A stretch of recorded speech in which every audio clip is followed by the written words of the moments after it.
Oke. Selamat pagi dan selamat malam bagi kelas C. Selamat pagi bagi kelas A dan kelas B. Selamat datang di mata kuliah Legal Drafting.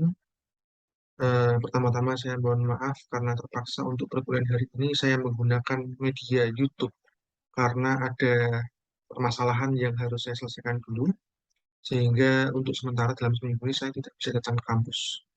Ya, berkaitan dengan perkuliahan hari ini, saya jadwalkan ini sebenarnya adalah pertemuan kedua yang terakhir, artinya minggu depan adalah pertemuan terakhir.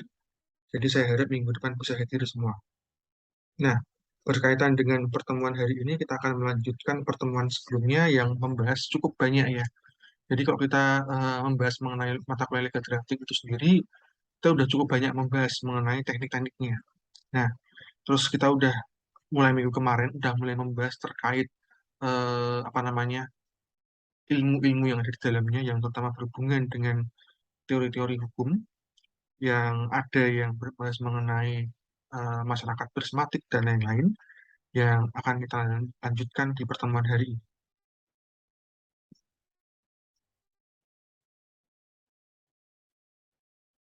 Oke, nah saya lanjutkan ya.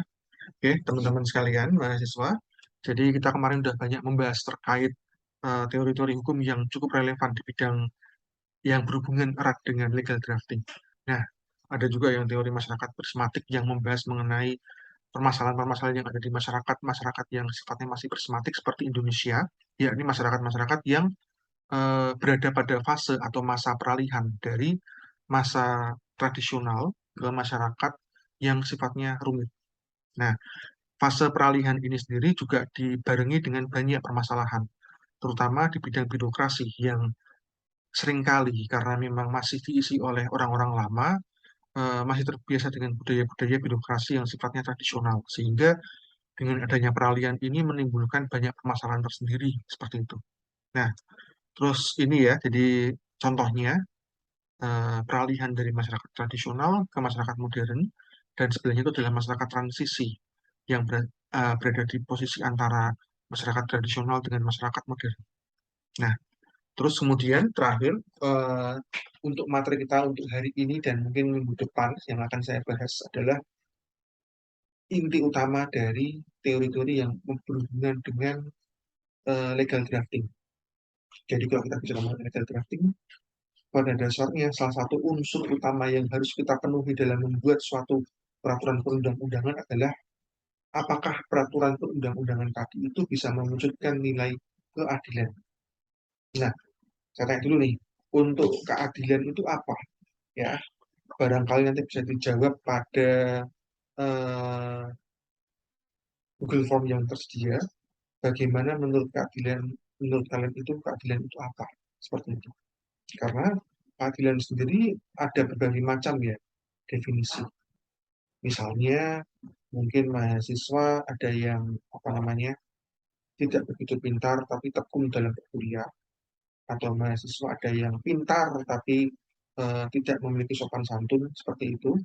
Itu kalau misalnya mahasiswa yang pintar tapi tidak sopan santun itu apakah adil bila saya beri nilai C seperti itu?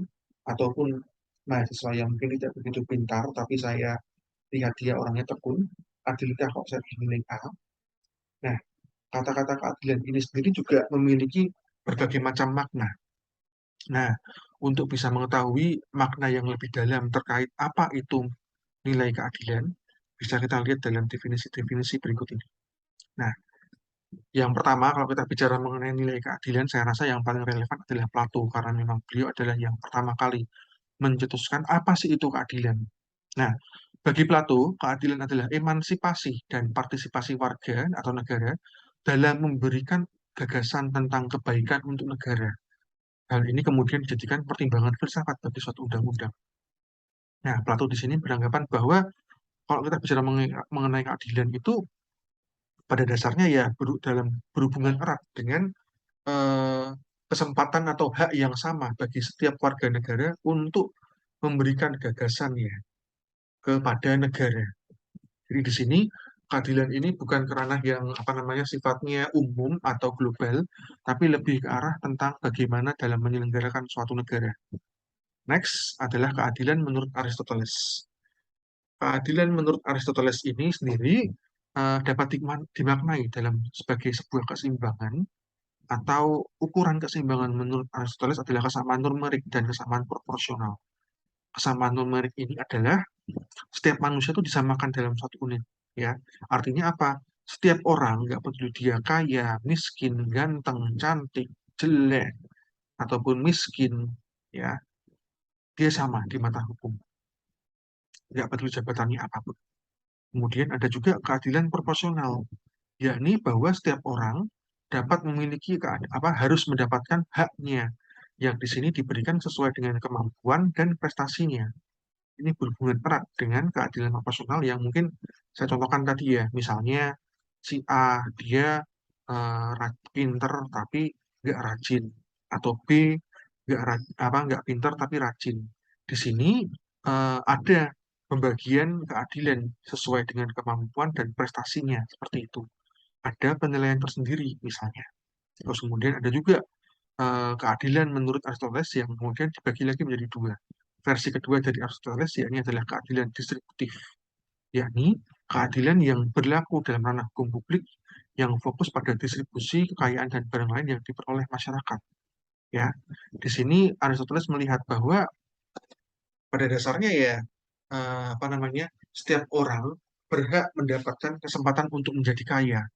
Nggak lantas karena dia memiliki posisi atau jabatan tertentu, dia berhak mendapatkan kekayaan atau kesempatan untuk kaya yang berbeda dengan orang-orang lainnya. Ini adalah keadilan distributif. Yang kedua, keadilan korektif.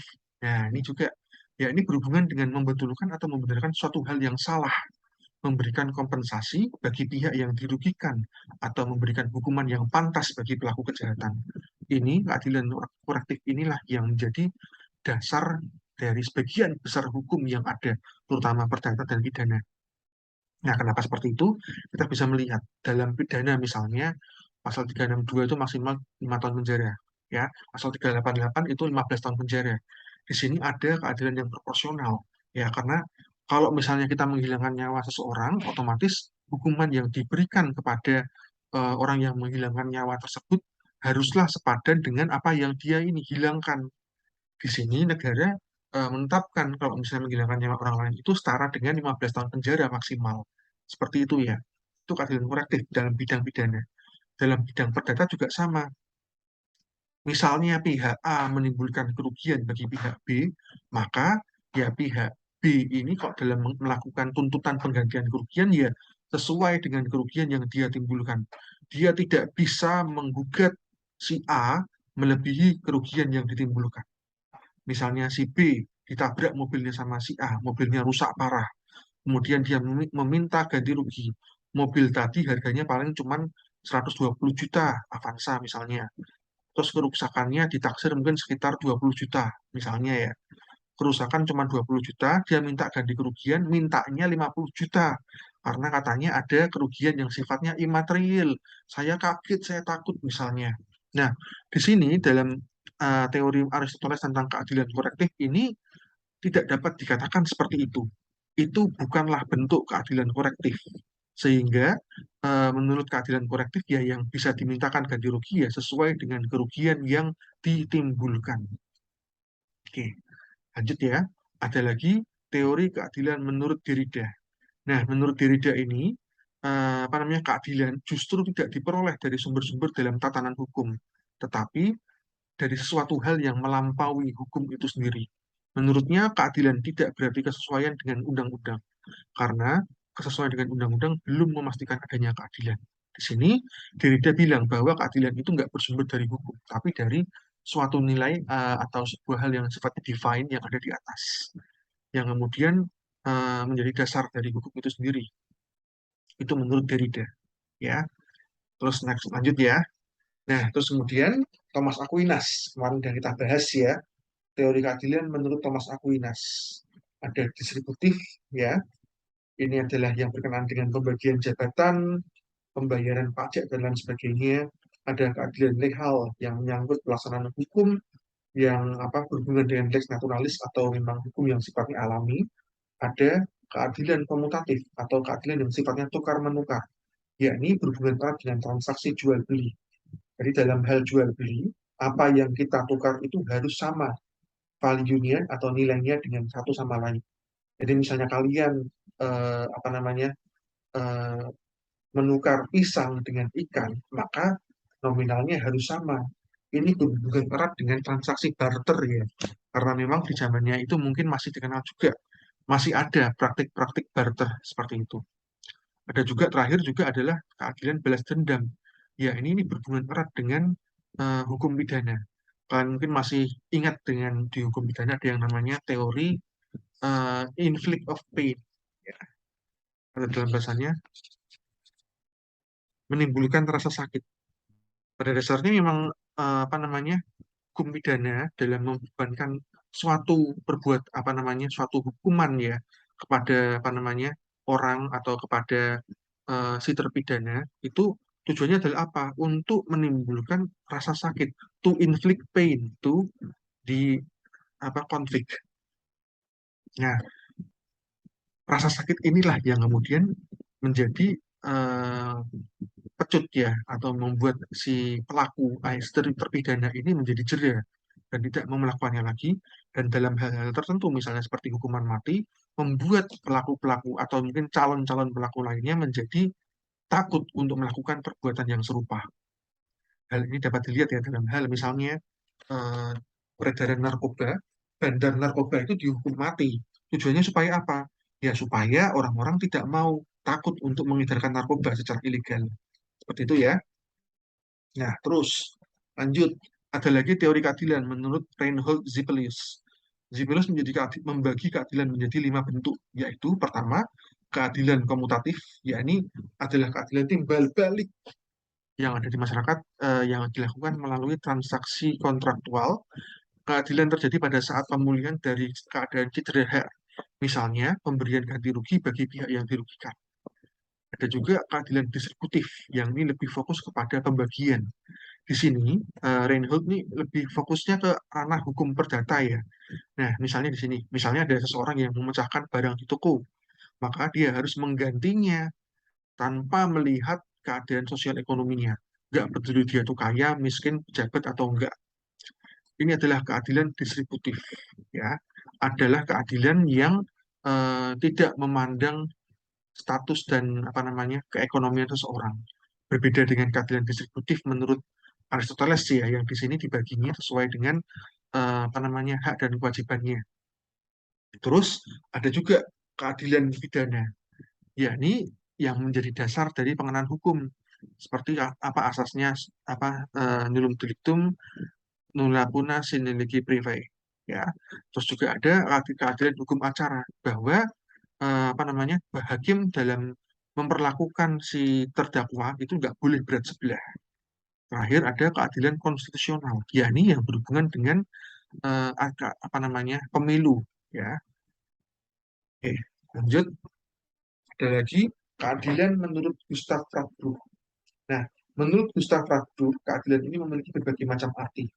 Keadilan ada yang dimaknai sebagai sifat atau kualitas pribadi, yakni keadilan subjektif sebagai keadilan sekunder atau pendirian atau sikap, pandangan dan keyakinan yang diarahkan kepada terwujudnya keadilan objektif sebagai keadilan yang primer, ya.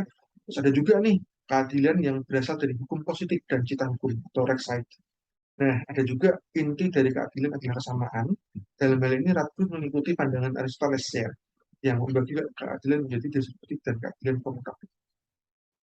Terus ada keadilan menurut Jeremy Bentham dan John Stuart Mill yang mewakili pandangan utilitarianisme yang memaknai keadilan sebagai manfaat atau kebahagiaan sebesar-besarnya untuk sebanyak-banyaknya pada setiap orang. Oke, ya karena seperti itu adalah beberapa teori-teori yang berhubungan dengan keadilan. Terus yang terakhir untuk hari ini adalah teori keadilan menurut John Rawls. Nah, menurut John Rawls, dia lebih mengatakan bahwa teori keadilan ini adalah teori keadilan substantif. Ya, dia percaya bahwa keadilan itu dibagi menjadi dua. Yang pertama adalah prinsip kebebasan setara, bahwa setiap pribadi memiliki hak yang setara dan sebebas-bebasnya yang sisanya sama dengan kebebasan itu semua. Atau bahasa kerennya adalah liberty for all. Terus ada juga prinsip perbedaan menyangkut sosial ekonomi, yaitu prinsip ketidaksetaraan sosial dan ekonomi yang disusun agar memberi keuntungan terbesar bagi pihak yang tidak beruntung. Nah, berdasarkan kedua prinsip tersebut, John Rawls merumuskan keadilan dalam konsep umum adalah nilai-nilai sosial yang didistribusikan dengan setara, kecuali distribusi tidak setara itu membawa keuntungan bagi semua orang. Artinya, setiap orang harus mengambil manfaat dari kesejahteraan sosial apapun. Oke, itu beberapa teori-teori tentang teori keadilan ya, nggak usah.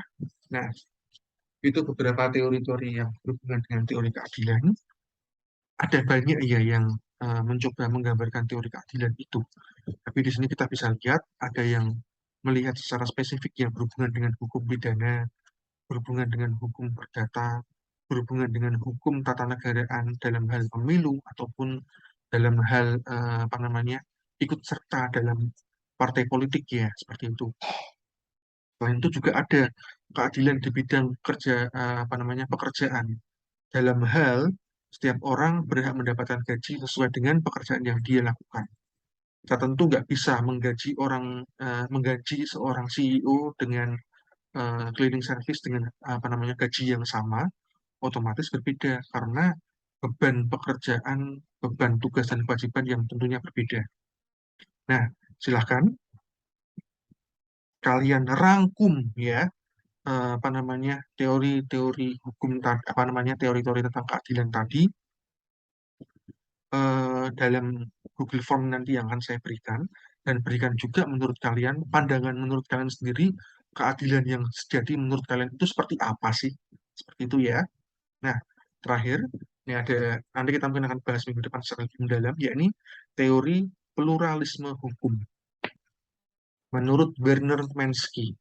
Nah, ini adalah teori yang menyempurnakan teorinya Friedman, Lawrence Friedman yang ingat ya kemarin ya.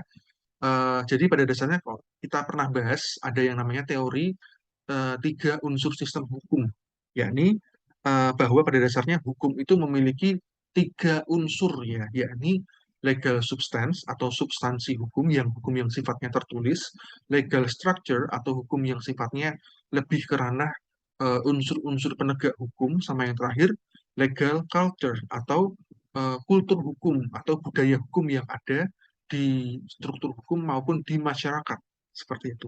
Nah, teori ini menurut Werner Minsky ini masih kurang sempurna, maka dia mencoba menyempurnakannya. Ini sekitar tahun 2006. Teori ini cukup menarik ya, karena dia menyempurnakan teorinya si Friedman, di mana dia bilang bahwa hukum itu sifatnya plural atau luas. Nah, hukum menurut si Werner Minsky dipengaruhi oleh tiga hal. Ya, yang pertama tentu saja adalah state atau negara. Dalam hal ini adalah eh, unsur-unsur pemerintahan yang berfungsi untuk membuat hukum, seperti badan legislatif, DPR, DPD, DPRD, dan juga presiden. Itu state. Ya, ada juga society atau masyarakat. Nah, ini dipengaruhi oleh apa namanya pengaruh dari berbagai organisasi-organisasi masyarakat, ormas-ormas, dan juga kasus-kasus yang pernah terjadi. Yang dalam hal ini membentuk yang namanya jurisprudensi. Nah, kita mungkin pernah dengar yang namanya jurisprudensi, bahwa hakim dalam memutus perkara juga dapat menggunakan putusan-putusan yang sudah dikeluarkan oleh hakim-hakim sebelumnya, yang menjadi dasar dalam memutuskan suatu perkara. Oke, itu society. Dan di sini juga masyarakat dalam hal ini apa namanya, terutama dalam ormas-ormas juga memiliki pengaruh penting dalam membuat undang-undang karena ormas-ormas tadi juga mesti eh, ormas-ormas dan masyarakat nanti akan tergabung dalam partai politik dan partai politik ini nanti akan mengusung ideologi ataupun pemikiran-pemikiran yang akan diwakilkan pada wakil rakyat yang ujung-ujungnya ya nyambungnya ke negara seperti itu ya. Nah, dan yang terakhir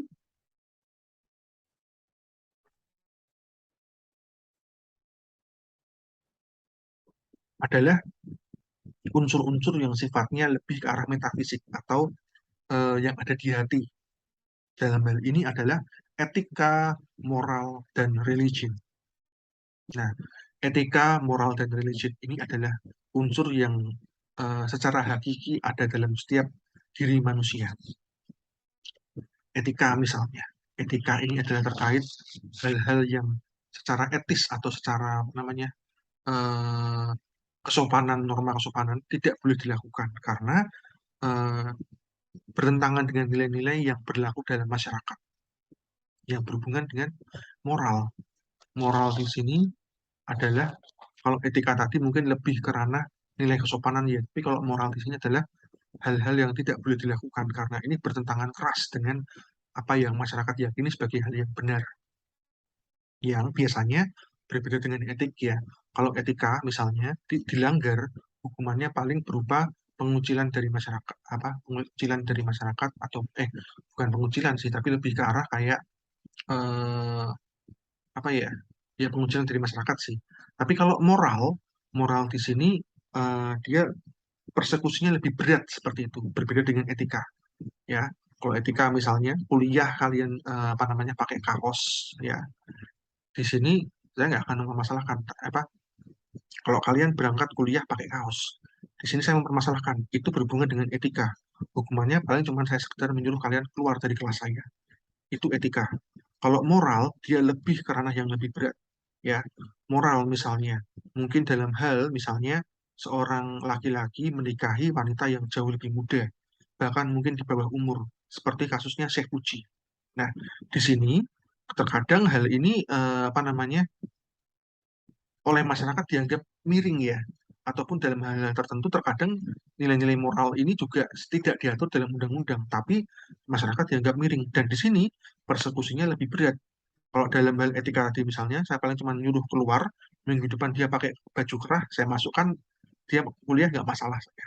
Tapi ketika kita bicara mengenai moral, di sini ketika seseorang melanggar hal tersebut, persekusinya lebih berat dan apa dan cenderung lama seperti itu. Dan yang terakhir adalah religion. Di sini religion memegang peranan penting juga dalam roda kehidupan masyarakat dan juga ujung-ujungnya berhubungan dengan hukum. Karena nggak jarang juga hukum itu bersumber pada apa agama. Seperti yang ada di Arab Saudi dan berbagai negara yang ada di Timur Tengah yang bersumber pada Al-Quran dan hadis ya. Di Indonesia sendiri, kalau saya boleh bilang pada dasarnya banyak banget hukum-hukum di Indonesia yang juga bersumber pada kitab suci, baik secara sadar maupun tidak sadar. Bahkan kalau kita runut dari sejarahnya, eh, piagam yang membuat yang nyaris menjadi dasar hukum Indonesia seperti Piagam Jakarta itu nyaris menjadi hukum Indonesia. Kenapa? Karena memang ada waktu itu panitia 9 yang ditugaskan untuk membuat dasar hukum dasarnya konstitusi Indonesia itu adalah banyak yang dari kalangan Islam sehingga mereka ingin supaya hukumnya Indonesia itu berdasarkan pada hukum Islam. Ceritanya memang seperti itu ya. Itu teori pluralisme hukum. Bagaimana pengaruhnya seperti itu pada masyarakat. Oke, saya rasa itu saja sih yang bisa saya jelaskan pada pertemuan hari ini. Eh, Yakni teori pluralisme hukum dan teori keadilan. Ini dua teori ini memang sangat bagus banget untuk kita bahas. Sayangnya kita hanya bisa bertemu hari ini menggunakan media YouTube ya. Tapi mungkin dalam kesempatan selanjutnya saya akan secara lebih intens ya minggu depan kita akan bahas karena kalau kita bicara mengenai skripsi yang nanti teman-teman mahasiswa sekalian ini udah rasakan karena kalian saya untuk kelas B misalnya saya ajar di mata kuliah MPPH, jadi tentunya udah ngelotok atau paham betul ya terkait teori keadilan ya. Dan saya minta juga ini nanti akan keluar di skripsi kalian ya, karena dalam skripsi itu ada yang namanya kerangka pemikiran di mana untuk bisa menganalisis suatu permasalahan yang ada, kita harus bisa berpegang pada teori-teori yang ada. Dalam hal ini seperti teori keadilan misalnya, bisa menggunakan Aristoteles, terus kemudian bisa menggunakan Gustav Ruh dan lain-lain yang cukup relevan. Jadi silakan pelajari dalam-dalam terkait teori keadilan yang ada di sini. Terus kemudian silakan juga terapkan dalam proposal skripsi kalian nantinya. Dan untuk absensi ya, sampai lupa saya. Untuk absensi akan saya share. Oke, iya. Nah, ini langsung aja ya, karena ini 3 kelas langsung. Ini ada absensi untuk kelas B yang akan untuk kelas B dengan batas waktu hingga jam 3 sore ini ya. Ingat, batas waktunya hingga jam 3 sore ini. Terus yang kelas A hingga jam 3 sore ini juga. Makanya karena jam 3 sore semua, untuk yang kelas B saya undur menjadi jam 10.50. Jadi silahkan manfaatkan waktu baik-baik. Oke, yang kelas A juga sama, manfaatkan waktu baik-baik. YouTube ini juga saya buat live, jadi sehingga kalian benar-benar nonton. Terus saya harap juga apa namanya, kalian benar-benar membuat ya dengan baik dan tidak mencontek. Kelas C juga sama. Kelas C ini mohon maaf agak telat ya, karena kalian kelasnya kuliahnya di hari Rabu, maka apa namanya, absensi ini bisa kalian isi dan bisa kalian apa namanya, nonton video ini di hari Rabu ya, di jam yang sesuai. Baik kelas A dan B dan C, saya harap materi ini bisa kalian pelajari baik-baik dan kalian pahami, dan untuk kemudian kalian terapkan dalam pembuatan skripsi ataupun mungkin nanti dalam kehidupan sehari-hari. Insya Allah mungkin nanti ada di sini yang menjadi legal drafter ya, sehingga bisa digunakan dalam bekerja, ataupun misalnya nggak jadi legal drafter pun ya, ilmu ini dapat digunakan dalam membuat skripsi. Oke, ya saya kira untuk perkuliahan hari ini saya cukupkan sampai di sini. Saya mohon maaf yang sebesar-besarnya kalau misalnya perkuliahan hari ini saya terpaksa menggunakan YouTube karena ya, mohon maaf nih saya sedikit cerita aja. Saya sedang ketimpa musibah karena bapak saya meninggal. Jadi ya terpaksa saya nggak bisa berkuliah secara offline. Tapi ya saya usahakan minggu depan kita bisa berkuliah secara offline. Saya juga mohon teman-teman mahasiswa sekalian ya, barangkali mohon doanya moga-moga Bapak bisa diterima di sisi Allah ya, dan dihapus segala dosa-dosanya. Oke, sekian untuk perkuliahan hari ini. Sampai jumpa minggu depan. Terima kasih dan wassalamualaikum warahmatullahi wabarakatuh.